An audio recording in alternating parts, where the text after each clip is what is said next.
runtii waxaan rabaa inaan u hambaliyeeyo gobolka banaadir sida habsamida leh ay u galeen kaalinta koowaad oo ay runtii u muujiyeen cayaar aad iyo aad u wanaagsan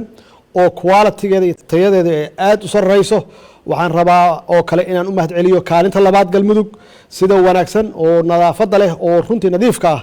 ay u cayaartay xirfadda badan ay ku jirto iyo guud ahaan cayaartooyda ka kala yimid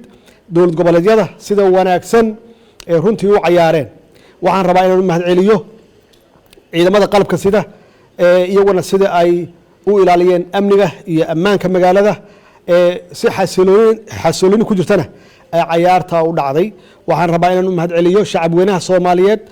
meel walba ay joogaan khaasatan gobolka Banaadir sida ay isugu soo baxeen ay u camireen garoonka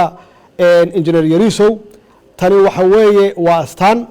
waa calaamad inay magaaladu ay degan tahay magaaladu inay amni leedahay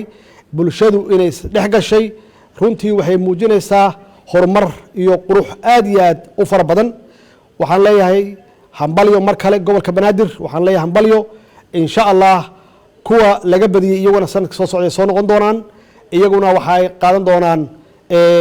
waqtigooda iyo goobtooda assalaamu calaykum wa rahmatullaahi wa barakaatuh